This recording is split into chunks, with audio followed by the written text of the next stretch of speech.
হরে কৃষ্ণ বন্ধুরা, আমি ভাগ্যশ্রী চক্রবর্তী। আজকের এই ভিডিওতে আমরা জানব শ্রীমদ্ ভগবদ গীতায় অর্জুনের প্রতি শ্রীকৃষ্ণের প্রথম শিক্ষা। এই বিষয়ে উল্লেখ আছে শ্রীমদ্ ভগবদ গীতার 2য় অধ্যায় অর্থাৎ সাংখ্যযোগের 11 নম্বর শ্লোকে। শ্রী ভগবানুবাচ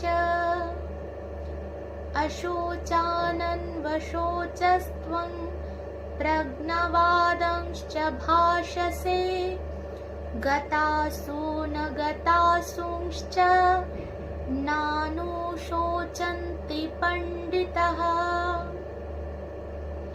অর্থাৎ পরমেশ্বর ভগবান অর্জুনকে বললেন, তুমি প্রাজ্ঞের মতো কথা বলছো, অথচ যে বিষয়ে শোক করা উচিত নয় সেই বিষয়ে শোক করছো।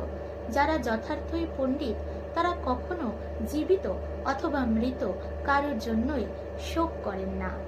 শ্রীকৃষ্ণের গীতা জ্ঞান এখান থেকেই আরম্ভ হচ্ছে বন্ধুরা। শ্রীকৃষ্ণের জ্ঞান অন্তিম সত্য। তিনি অর্জুনকে বলছেন, তুমি না তো পণ্ডিতদের মতো কথা বলছো আর না তো জ্ঞানীদের মতো কথা বলছো। যারা যথার্থই পণ্ডিত আর জ্ঞানী হন তারা কখনোই কারো জীবিত থাকার বা না থাকার জন্য শোক করেন না।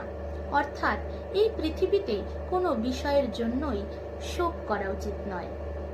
তো বন্ধুরা, এটাই ছিল শ্রীমদ্ ভগবদ গীতায় অর্জুনের প্রতি শ্রীকৃষ্ণের প্রথম শিক্ষা। দেখা হবে পরবর্তী ভিডিওতে। সবাই সুস্থ থাকবেন, ভালো থাকবেন। রাধে রাধে।